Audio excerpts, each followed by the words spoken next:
Riding a motorbike is a great way to travel. Who cares if the bike is an old Norton or a shiny new Suzuki? It's the speed, the noise of the wind in your ears, the engine roaring under you, burning up the miles. Bikers are free, alone. They go where they want. Free, alone. Sometimes lonely. And danger waits at every bend in the road. But for Roy, riding home to Auckland as night falls, it's still a great feeling. Coming up from the river towards the road, Roy looked at his watch. It was 4:30. It was cooler now. He could do an hour or two of the journey before dark. He started off down the road, feeling the heavy fish in the bag against his leg as he walked. He played the fish again in his mind, feeling it pull on the line, fighting him all the way. He walked happily through the afternoon stillness. A car was parked off the road by the bridge, with 3 men standing beside it. They watched him coming. They stood drinking from metal cups, looking pleased with themselves, pleased with the wild boar they had shot. It was tied to the roof of their old American car. They looked at Roy and his fish as he came by. "Good fishing, then?" one of them said. "Sure," Roy said. "It looks like everybody's got what they came for." He stepped into the long grass, found his old Norton, and pushed it up to the road. He felt the men watching him. "Have a beer," one of them offered. "Well, thanks," Roy said. He took a cup from one of the bags on his bike and went over to the car. "That's a nice fish," the man said, filling his cup with beer. "Not bad," Roy said. He drank his beer. Roy looked at the dead boar with its long, dangerous teeth. "Big one," he said, and finished the beer. The guy offered the bottle. "No thanks. I've got to get going." He walked back to the bike and went on packing. The men stood around with their beer watching him. Roy picked up the fish and held it up to show them how big it was, and they smiled. He packed it away in one of the bags. He sat down on the grass and pulled on his boots, thinking that it hadn't been a bad weekend. He felt the men watching him. They were friendly, but there was something about it, a kind of feeling he wasn't sure about. He put on his crash helmet and his gloves. Then he started the bike and waved goodbye. The men smiled, and one of them lifted his beer for good luck. "I'm on my own," Roy thought. That's what it is. They're 3 friends out together in the afternoon, and I'm on my own, with 200 miles to go. It's a small thing, but that's what it is all right. He turned away and rode the Norton down the road. The road stayed near the river for the next 8 or 10 miles. Sometimes the rocky walls of the valley hid the river, and sometimes you could see it far below you. In places, road and river went side by side, and you could see the wet rocks shining in the late afternoon sun, and the deep black water at the bends. It was always good to be close to a river, Roy thought. Next time he would fish downriver from the bridge. The road turned away from the river at last and joined the highway. Roy let the bike go faster. He felt the old feeling coming as the miles went by. All the things that hurt disappeared, all the things that didn't matter. He didn't need to think, not about being alone, not about anything. He did 65 miles in the first hour. He felt calm and easy. Sometimes it worried him, riding fast, but this afternoon was fine. When it was dark, he would slow down. He rode on past the rich farmland. He thought about the farmers, finishing work, perhaps having their tea. That made him feel a little hungry. Maybe about halfway he would stop for a cup of coffee and something to eat. He came round a bend and saw a car just disappearing round the next bend. He slowed down a little, waiting for a place to pass it. It was a big, old car, and as he came up behind it, the driver speeded up and went fast into the next bend. Roy stayed behind him, waiting for a straight piece of road. Maybe the guy just didn't like bikes. The place came at last. Half a mile of straight, empty road, going up a small hill. He checked his mirror and passed the car. He went up the hill, leaving the car behind, and he was alone again on a straight road. And then the world exploded underneath him. It came with a sudden crash, like a shot from a gun behind him. A moment later, he realized what it was. He was riding a flying machine on a back tire in pieces, fighting wildly to stay on and to slow the Norton down from 65 to 0. The big bike flew from one side of the road to the other, but as it went up the hill, it began to go slower. Then a car was coming, and he was off the road.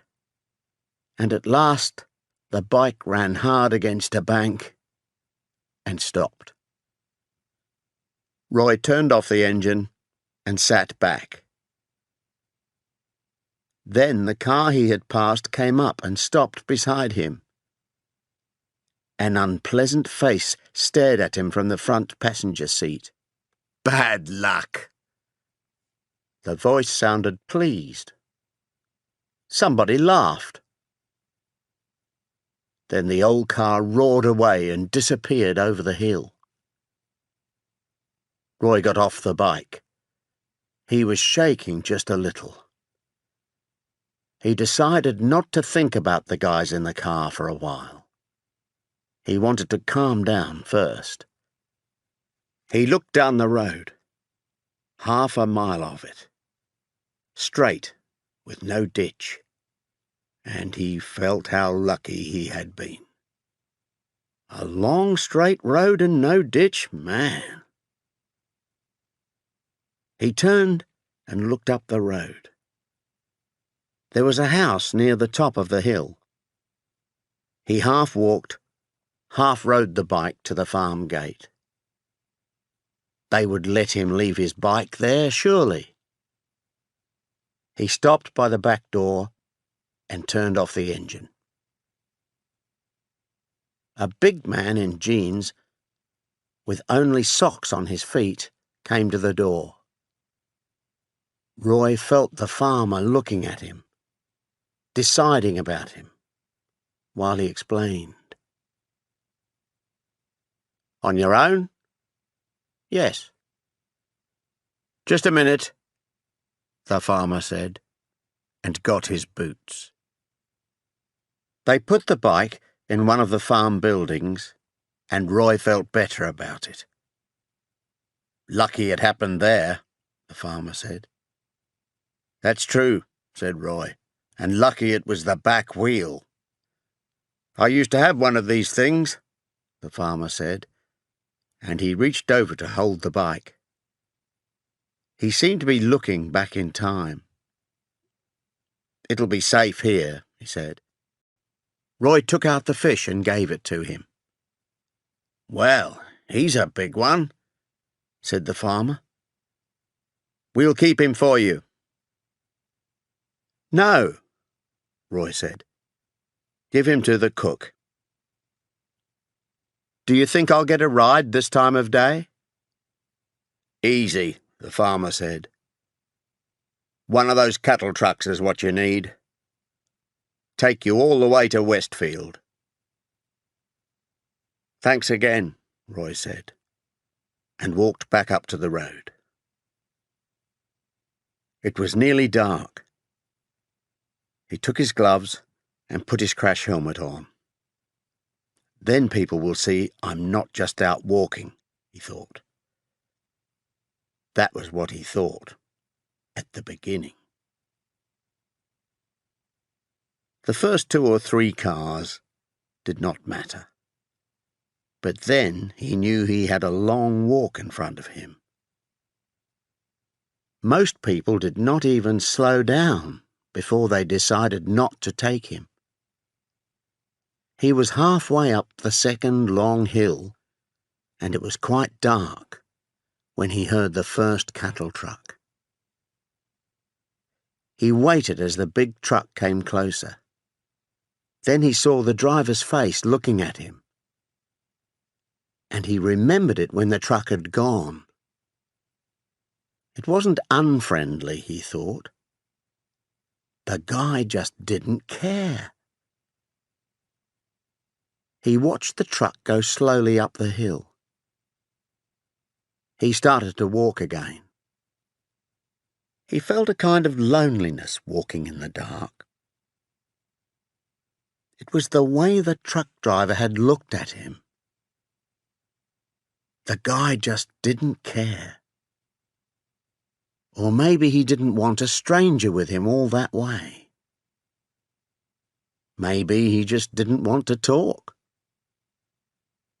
More cars passed, but he didn't even try asking for a ride anymore. He walked on, not caring, knowing how alone in the world he was. He had walked perhaps another 5 miles when he heard his favourite sound. A bike came up fast behind him and went round the next corner. Roy heard it slow down, turn, and come back. The rider stopped and waited for Roy. It was a big modern bike. Japanese, he guessed. The rider sat looking back at him, crash helmet shining. Roy was next to the bike before he realised that the rider was a girl. A tall, leggy girl, in jeans and boots. And perhaps there was fair hair under the helmet. Roy stared as they spoke. "Which way are you going, mister?" "Auckland." "That makes 2 of us. You have a crash?"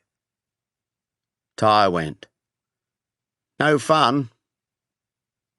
Roy felt her eyes watching him as she spoke. "Well," she said, "talking about it won't get us home." "Sure," said Roy. His ears were getting hot under his crash helmet. He climbed up behind her, and they were off. She rode fast from the beginning. This was a real bike and a real rider. Roy felt good about it. Good to be on wheels again. Good that somebody cared enough to stop. Close to his face, the girl asked, "What kind of bike, mister?" "Norton, 500cc. "Front wheel or back?" "Back." "Not so bad," she said. "Better back than front any day." "Sure," Roy said. He wanted to talk to this girl, but he could not get the words out. They rode on in silence in the dark. She knew about bikes all right. With a guy, it's easy, Roy thought. You have a crash, you get a ride, you climb on the bike. You don't even notice that he can ride it well. But this is a girl, and she knows what she's doing. That doesn't mean you can't talk to her, he told himself.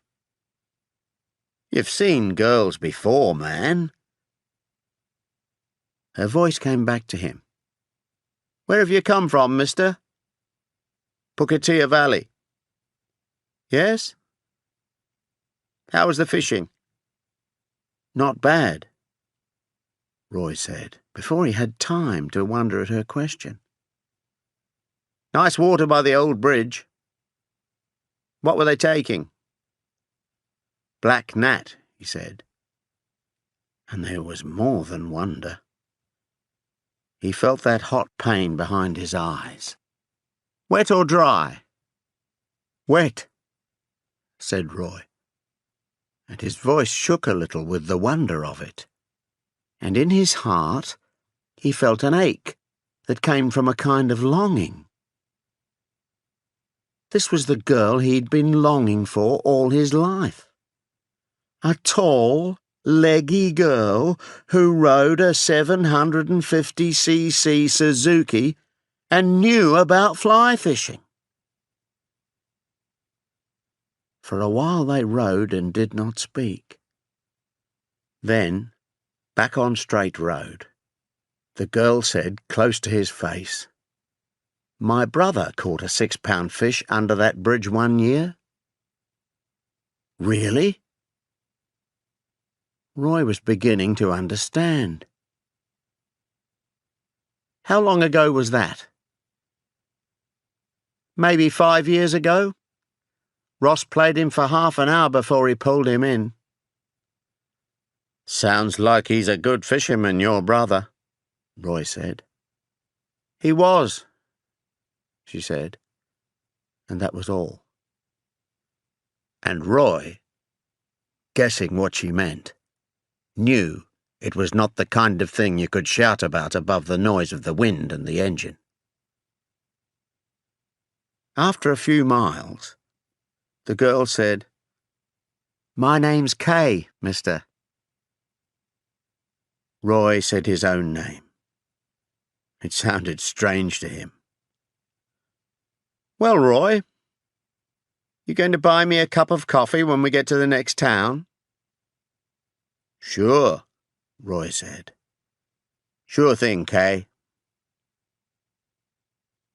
They dropped their speed and rode into the town. It was quiet on a Sunday evening. They found the place they wanted and got off the bike.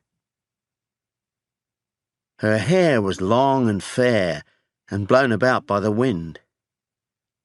In the coffee shop he saw her face for the first time, and he felt that kind of longing from way back. And he sat down beside her, knowing what it was. "How long were you walking back there?" Her voice was soft and pleasant, after the shouted conversation on the road. "Perhaps 5 or 6 miles, Roy said. Nobody was interested. They never are. "It's not the kind of thing you worry about," he said. "No."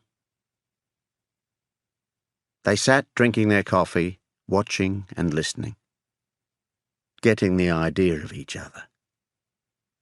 "You go fishing a lot?" she said. "Sure, fishing, moving around." "Always travel alone?" "My friend got killed," Roy said. It came out like that. There was not much else that he could say. He felt a kind of softness in her eyes that took him by the heart. "What about you?" he said. "What about me?" "I mean, you can tell me about your brother." He saw her eyes, their softness, the quiet hurt as his words hit her. "Ross got killed in the army," she said. "It was his first week. Just a stupid accident. He was only 20. He fell off the back of a truck and hit his head. He used to do wild, crazy things all the time. But then what killed him was just a stupid accident." He played with his spoon in the coffee. "What about your friend?" she asked after a while. "Plain," Roy said. "Another thing that just couldn't happen." He saw it in his mind. The broken plane. That moment he could never forget for the rest of his life. This was something they both knew. He and this girl. A death that you couldn't believe. And that feeling was always with you, everywhere. Like a voice that whispers in your ear. There will never be enough road anymore, enough water, enough air. But beyond the feelings of hurt, old and new, he knew that they were telling each other the truth about themselves, not hiding things. Was he choosing the right words? It didn't matter. Now he asked, "Where have you been today then, on your big bike?" "Tauranga." "Stay the weekend?" "Down this morning. It's only 260 miles there and back," she said. "My father's in a kind of hospital down there. I don't stay because one visit each time is all I can do." "I'm sorry," Roy said. It was all in her eyes. In his mind, Roy saw a strong man broken. The father who would never get old, never die. How could you believe it? Live with it? Maybe he taught them to fish, Roy thought. This girl and her brother, dead at 20 from his accident. Maybe he taught them all those good things, and they all had fun together. And then suddenly she looked around, and she was the only one left. Maybe that's why she rides the big bike. The time was starting to get heavy now.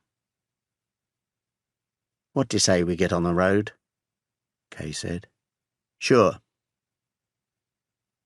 They went out, and Roy felt the heaviness going. It was all right if you knew when to get up and go. They put on their crash helmets, and the tall, leggy girl started her bike. Roy climbed on behind her, and they went away, laughing. They rode gently out of the sleepy town. Then they reached the highway, and the bike roared away into the night. Roy felt all right about riding on the back. Sometimes, if you weren't sure about the rider, you weren't happy when he went fast. But this girl was okay. They rode, not talking, enjoying the night ride on their big, fast machine. Roy thought about the things they were passing. The cattle in the fields, the night sounds of the farms. Lights appeared and cars sped past. And he thought about all the people going places. He felt Kay close to him, with her long, friendly shoulders and her fair hair flying back from under her helmet. He could go on and on. He didn't care about the people who hated you before they saw you, or enjoyed watching you in trouble on the road, or let you walk because they didn't want to think about you. He felt that none of it could touch him now, or ever. That all the hurt had gone, and the shock from the deaths of friends, and the bad feelings that came from people's unkind words. A notice warned of bends in the road, and Kay cut their speed, and they rode the big bike down into the first bend. Cars came up from down below, their lights showing the narrow road and the banks on each side. Most of the cars seemed to be in too much of a hurry, Roy thought. They reached the bottom of the narrow valley, where he knew the river ran close to the road. He thought about that clear mountain water among the trees. Then they started to climb. They rode up the hill and into the first bend. And death came down to meet them on the wrong side of the road. The lights of the car were right in front of them. They had nowhere to go, and not enough time to hate the guy who was killing them. Roy put his arms round Kay. He felt his face against her shoulder, their helmets close together. Then they were off the road and into the ditch as the car went past, moving too late to its own side of the road. They went on, fighting the ditch, crashing into the bank, and then they were over the bank and sailing, a moment's space before the hurt that was coming. They crashed down the bank, and Roy held tight to Kay, and they were off the bike and dying together. And the ground came up to knock the life out of his body, and he reached for Kay as he fell. Impossibly, he was still alive. But as he fell, crashed, broke, he didn't care. He only reached for Kay, longed for her. He came to rest. There was a taste of blood and a whisper of pain through the shock, and he felt cold water around him. He lay in the icy water of the ditch and knew he was still alive. Then he was moving along the ditch, on hands and knees, searching for Kay through the pain and shock. He pulled himself along the ditch until he found her. She was lying face down. He touched her and turned her over as gently as he could. Time had stopped. It was like a bad dream, made of all the deaths that had gone before. He said her name, and it came thick and strange through his painful lips. She looked at him, and he waited for an impossible moment. And then she began to cry as the shock hit her. and that was all the hope he needed. He took off her helmet and gently pushed her hair back, and somewhere above them he heard voices and a crashing sound as help came. The pain in his legs began to come alive. He put his arm around Kay, loving the life that returned as she cried, life and pain coming together. And that was all the hope he needed. He guessed it must be all the hope in the world. Because for all the time that it lasted, they would have it together.